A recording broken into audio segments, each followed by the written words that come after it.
Hey y'all, welcome to the That's Unique podcast, a safe place to embrace individuality, a place where we can keep it all the way real, answer emails, DMs, tweets, whatever. I'm your girl Unique. Let's get started. Hey, it's Unique. I'm back again this week, and today we're talking about cheating culture.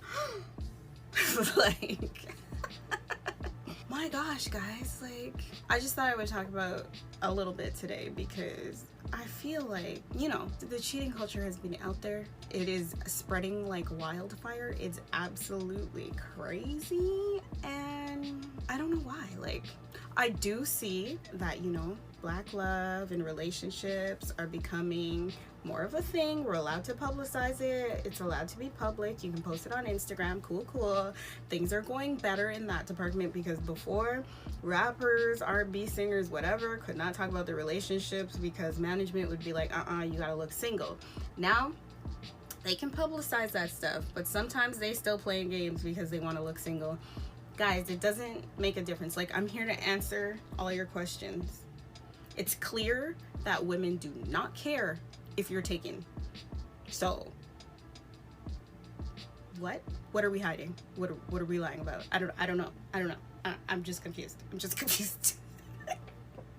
Anyway, it makes it worse. It makes it actually worse when you're taken because women be doing the most. They really do the most. Girls, what happened to girl code?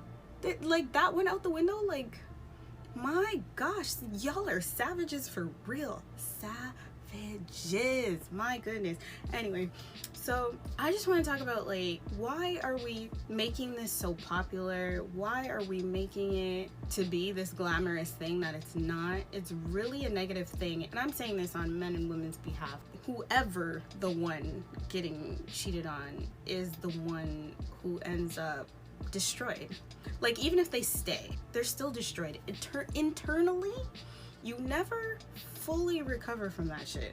It's crazy. It's just it's there and it lingers and you're just I want to move on with my day because I feel fine, but whoop, it pops up. So unnecessary. Honestly, this was sparked because I just finally, I know I'm late as hell, guys, finally watched Young, Famous, and African. And Annie girl, my heart for Annie, Jesus. Two-Face, Innocence, whatever you want to call him. Whoa, she has a heart of steel, boy. And I don't mean when it comes to caring, he just chipped away at that. I'm surprised she's not shattered completely. That is crazy. And for those of you who do not know, Two-Face is the one who made the song African Queen. He was with Annie before all the fame. He was with Annie when they were broke and had nothing. So no, she's not a gold digger looking for a come up, because you guys, that's your first insinuation also. Black girl couldn't just have been there. She's been riding with this dude. Whew. Anyway, Sir had 4 children on her before she had her first. And she's been his girl since high school. They were kids. They kept saying kids, so I want to say high school. I don't know. She's been riding with him. And her first child with her husband was his 5th. That shit, I was like, Jesus. Who? I don't know, bro. I do not know. That is crazy. And just watching his demeanor and how he acted, I feel like that's how most men react. He broke her. He broke her down over the years. Just kept chipping away at her self-esteem, her as a person. She felt disrespected, of course. He didn't love her, anything like that, and act like it's nothing. Sorry, shrug. Sorry about that. Anyway, what's for dinner? Sir. And then a lot of women just swallow that. Put it away in a drawer in the back of your mind and try not to open that drawer, because you can see as soon as she talks about that, whew, them tears, I don't know, she is strong, bro. And I really feel like we shouldn't have to be that strong. Like, I also feel like black women in general, in society in general, always have to play this strong black woman role. But why? We're human beings. We're not freaking robots, and this is not slavery. You're allowed to show your emotions. You're allowed to express your emotions. You're allowed to stand up for yourself, even though everybody has a problem if we open our mouths and say anything about anything. But you're allowed. It's 2022. Like, stop the fuckery. You don't have to be strong no more. Like, done that. We're ending that. Like, we're not continuing that cycle, because the same way men have this movement, and I've seen a lot of posts where it's like men can't share anything, they need therapy, men are dying inside, men are going through a lot of things inside, and they have no one to talk to, and they have it the worst. When you hurt someone and then you pretty much just tell them to shut up, like, okay, so I did it, sorry, like, sorry, done, move on. She now, or even him, it could be a man or whoever this is done to, now cannot express themselves. I know a lot of people would just be like, leave, but clearly she loves him. And a lot of women can identify with this. You love that person, so you're not going anywhere. You're just sad that you were disrespected, that they could have the audacity to do something like that, that they could embarrass you, that they could hurt you that way, that they could say they love you and shatter your heart, shatter your trust. Then some become hella paranoid, and then the man's tripping like, what's your problem? Why are you upset? Why you don't like when I go to the club? Why you don't like me around other women? Because you already showed me you can't control yourself. So would you do slip 4 freaking times? Obviously it's been multiple times, and there's just 4 kids that came from that, but my goodness, whew, that's too much. It is too much. Y'all need to stop acting like this shit is easy. Oh, women can take it easier than men, so, you know, we could do that. They'll be fine. But when you get with a woman who's paranoid as hell, who stays checking your phone, who's trying to track you, who's running you down, calling you every 5 minutes, wants to be beside you all the time, you're questioning her, people get there because of shit that happens. So it's just like, you can't break people and then expect them to be fine. Like, it doesn't work like that. It does not work like that. I need you to think. I need everyone to use their brains and use their common sense, because Lord knows that, yes, the songs are out there and the women's movement and blah, blah, blah. But if women were truly moving the way that men do, there would be a lot of shattered men out here. Like, men can't even take, I want to say, a quarter, not even a pinch of salt of anything happening compared to what they do to women. So please spare me with the foolishness, because y'all be doing the most and then expect people to sit down and just stare at you and praise you like, I don't even know. Like, at the end of the day, you are, you know, our kings. And I'm talking to all races and everybody, like, you are our kings, we're with you, whatever, but come on, are women not your queens? When you get with someone, do you not love them? If she's not your queen, I don't know why you're with her, but why would you get with a woman that's your queen, call her your queen, and then treat her like a peasant? That's bullshit. Y'all need to get it together. Y'all need to get it together. Truly get it together. Anyway, moving on. I guess I can talk about some personal things, because, you know, my little heart was broken for the first time when I remember I had my little bestie, me and my homegirl. We was outside riding our bikes, okay? We were, how old? 11? I want to say 11. So 11 years old, it was during summer, we're riding our bikes and whatnot, and I've had my little boyfriend for like a week. So the reason why I'm going to call him, we were calling each other boyfriend and girlfriend, because we both like soccer and we both held hands. So now we together, we're 11 years old. So anyway, we're riding our bikes one day, one summer day, and you know how we would get out, millennials. We used to leave the house at like 8 a.m. as soon as the sun come up and come back right before it gets dark. So we're riding our bikes all day. And me and my homegirl, my bestie, ride by this housing complex. and it has like a pool. And I was like, oh, you know, this girl named, let me say another name. This girl named June. I got the calendar here. It's June. We're gonna call her June. So this girl named June lives over there. Do you want to see if June's home? And then she's like, yeah, let's go. So we start riding into the complex, and they have a pool in the middle of the complex. So we're riding by the pool, and who do we see in the pool, girl? June's back is up against the back of the pool, and then we got Miss Man leaning in front of her, and they kissing. I said, we are 11. I didn't say that. I'm saying that now. I'm like, holy shit, that's crazy. But anyway, they were kissing in the pool. What movie is this? Like, what? Anyway, as soon as I saw that, I didn't know how to, like, comprehend it. What do I want to say?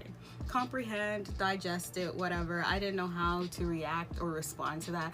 So I didn't, like, go into the pool or anything. I just saw them, and I started turning my bike around. My friend was like, oh, what? So she rides up, she sees it, and she's like, oh my God. And then we ride back to my house. And I go to my room, sitting on my little day bed. And I was sad. I was like, that's my boyfriend. You know, we all see in Disney movies and whatever else TV shows, your boyfriend's supposed to be your boyfriend, not somebody else's boyfriend. What is that? What is that? Anyway, sitting on my little day bed, and I start crying for literally like 2 seconds. I was like, okay. She goes, are you okay? I'm like, yep, I'm fine. Swallowed that shit and kept it moving. At 11. I don't think you should have to do that, but, you know, it is what it is. We keep it moving. I'm laughing now because I'm like, oh my God, like, you're a child. Like, that's so stupid. Like, what? Oh, shit. But that, when I think about it, actually, it makes me truly laugh right now. But that was just, you know, the first of the first. Because niggas... Okay, first off, when I say niggas, that is everybody. All men, all of you, every race, because that boy was Spanish, Latinx. My little soccer bae.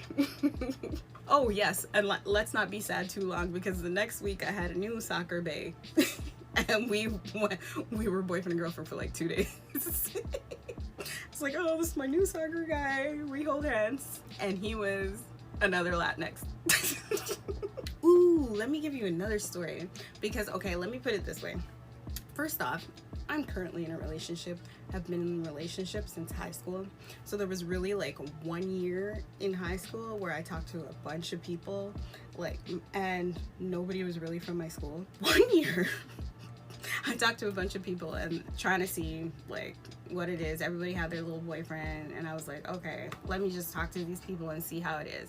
But I felt like dudes were trash, so I had a lot of guy friends in high school. I dressed like a boy. I wasn't really on the girly tip, but I realized, you know, my homegirls were like, oh, I got a boyfriend. So it was like, and then they asked me, do you got a boyfriend? And I'm like, nah, you know, not really even talking to anybody. So I started. People would approach me or whatever, and I'd be like, no, I don't want to talk to you, don't want to talk to you, to the point where everyone's like, ah, she must be a lesbian. I'm like, no, I just don't like you people, because these girls are always crying. Legit, like in high school, there was always a girl crying about her man. Like, that doesn't look attractive. That does not look fun. I do not want to put myself through that.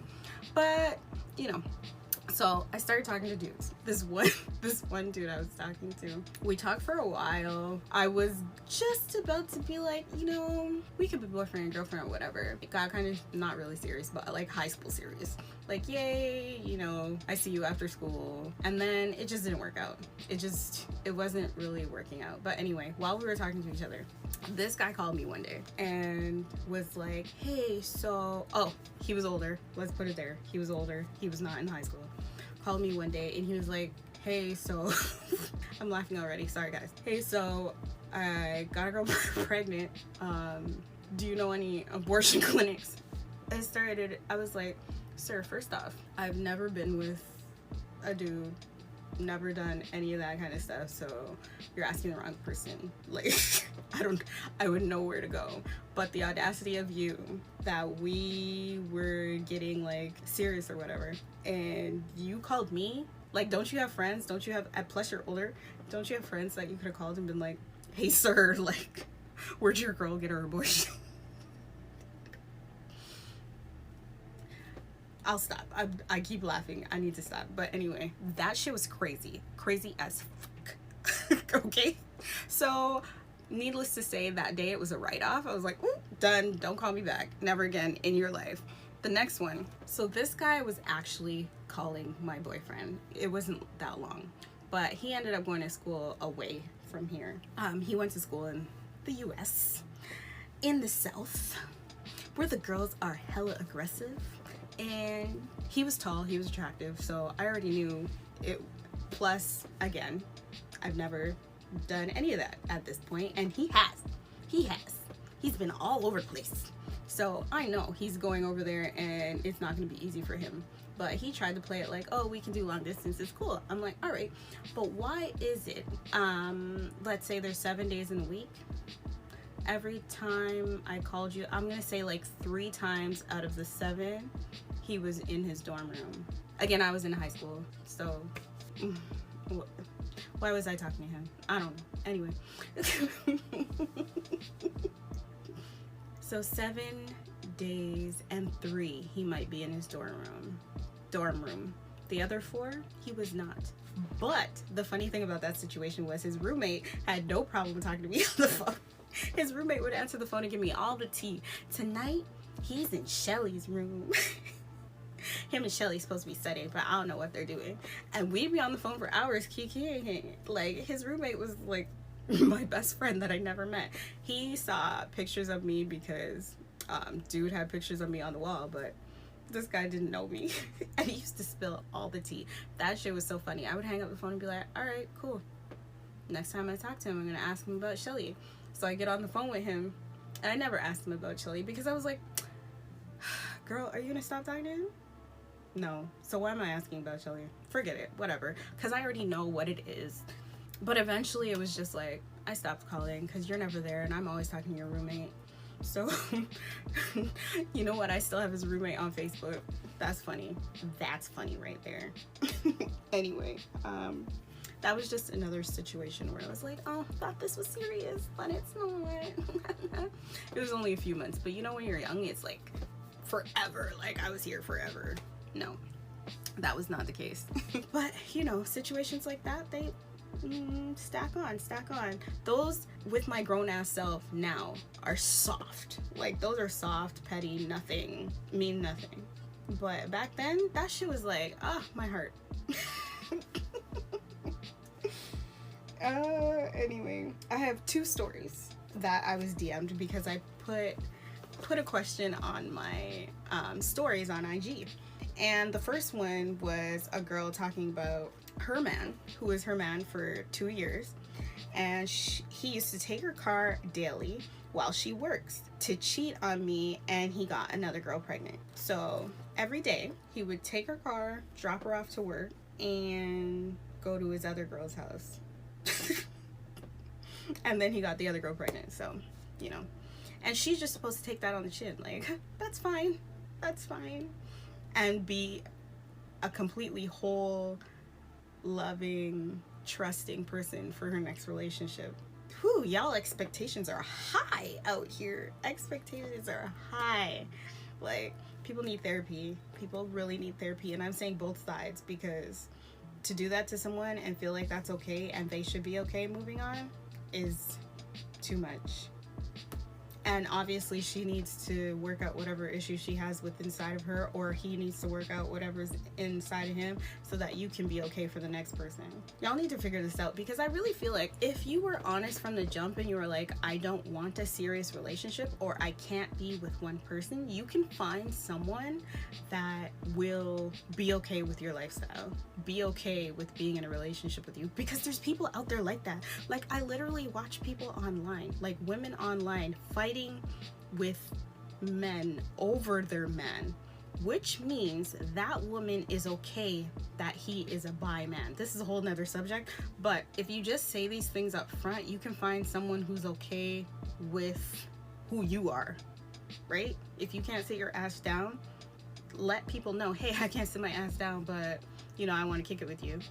There are women that are okay with that. Find those ones. Don't find the one that thinks she's in a relationship with you and only you, and you're out there with everybody else.